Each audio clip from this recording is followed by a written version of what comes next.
स्वामी विवेकानंद के व्याख्यान 5। बौद्ध धर्म। 26 सितंबर 1893 में बौद्ध धर्मावलंबी नहीं हूँ, जैसा कि आप लोगों ने सुना है, पर फिर भी मैं बौद्ध हूँ। यदि चीन, जापान अथवा सीलोन, श्रीलंका उस महान तथागत के उपदेशों का अनुसरण करते हैं तो भारतवर्ष उन्हें पृथ्वी पर ईश्वर का अवतार मानकर उनकी पूजा करता है। आपने अभी अभी सुना कि मैं बौद्ध धर्म की आलोचना करने वाला हूँ, परंतु उससे आपको केवल इतना ही समझना चाहिए, जिनको मैं इस पृथ्वी पर ईश्वर का अवतार मानता हूँ, उनकी आलोचना मुझसे ये संभव नहीं। परंतु बुद्ध के विषय में हमारी धारणा ये है कि उनके शिष्यों ने उनकी शिक्षाओं को ठीक नहीं समझा। हिंदू धर्म से मेरा तात्पर्य वैदिक धर्म है, और जो आजकल बौद्ध धर्म कहलाता है, उनमें आपस में वैसा ही संबंध है जैसा यहूदी तथा ईसाई धर्मों में। ईसा मसीह यहूदी थे और शाक्य मुनि हिंदू। यहूदियों ने ईसा को केवल अस्वीकार ही नहीं किया, उन्हें सूली पर भी चढ़ा दिया। हिंदुओं ने शाक्य मुनि को ईश्वर के रूप में ग्रहण किया है और उनकी पूजा करते हैं। किंतु प्रचलित बौद्ध धर्म ने तथा बुद्धदेव की शिक्षाओं में वास्तविक भेद हम हिंदू लोग दिखलाना चाहते हैं। वह विशेषतः यह है कि शाक्य मुनि कोई नई शिक्षा देने के लिए अवतीर्ण नहीं हुए थे, वे भी ईसा के समान धर्म की संपूर्ति के लिए आए थे, उसका विनाश करने नहीं। अंतर इतना है कि ईसा को प्राचीन यहूदी नहीं समझ पाए। जिस प्रकार यहूदी प्राचीन व्यवस्थान की निष्पत्ति नहीं समझ सके, उसी प्रकार बौद्ध भी हिंदू के सत्यों की निष्पत्ति को नहीं समझ पाए। मैं ये बात फिर दोहराना चाहता हूँ कि शाक्य मुनि ध्वंस करने नहीं आए थे, वरन वे हिंदू धर्म की निष्पत्ति थे, उसकी तार्किक परिणति और उसके सुक्तिसंगत विकास थे। हिंदू धर्म के दो भाग है, कर्मकांड और ज्ञानकांड। ज्ञानकांड का विशेष अध्ययन सन्यासी लोग करते हैं। ज्ञानकांड में जातिभेद नहीं है। भारतवर्ष में उच्च अथवा नीच जाति के लोग सन्यासी हो सकते हैं और तब दोनों जातियां समान हो जाती हैं। धर्म में जाति भेद नहीं है। जाति तो एक सामाजिक संस्था मात्र है।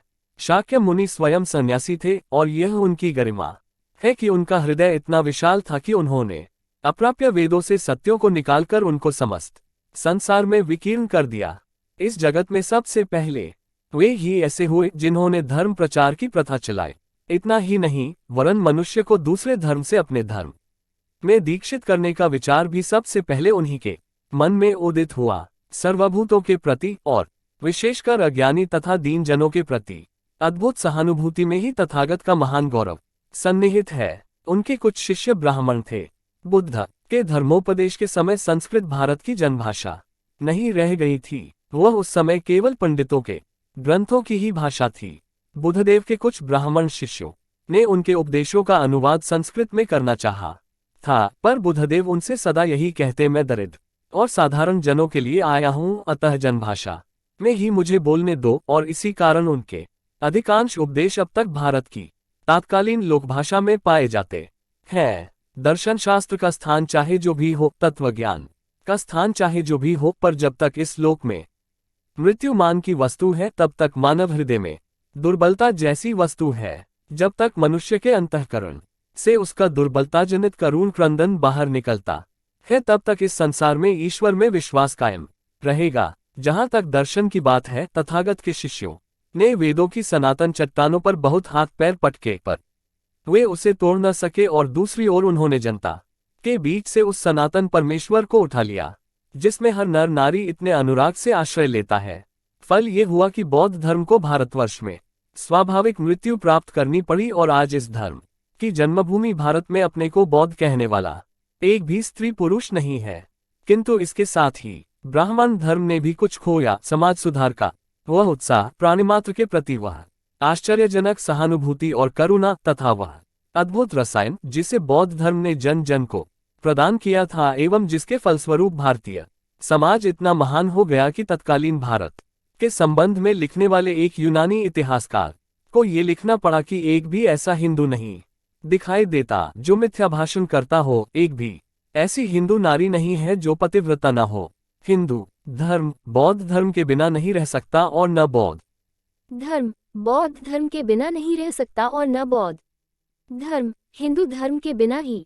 तब ये देखिए कि हमारे पारस्परिक पार्थक्य ने ये स्पष्ट रूप से प्रकट कर दिया कि बौद्ध ब्राह्मणों के दर्शन और मस्तिष्क के बिना नहीं ठहर सकते, और न ब्राह्मण बौद्धों के विशाल हृदय के बिना बौद्ध और ब्राह्मण के बीच ये पार्थक्य भारतवर्ष के पतन का कारण है। यही कारण है कि आज भारत में 30 करोड़ भिखमंगे निवास करते हैं और वह एक सहस्र वर्षों से विजेताओं का दास बना हुआ है। अतः आइए हम ब्राह्मणों की इस अपूर्व मेधा के साथ तथागत के हृदय, महान भावता और अद्भुत लोकहितकारी शक्ति को मिला दें।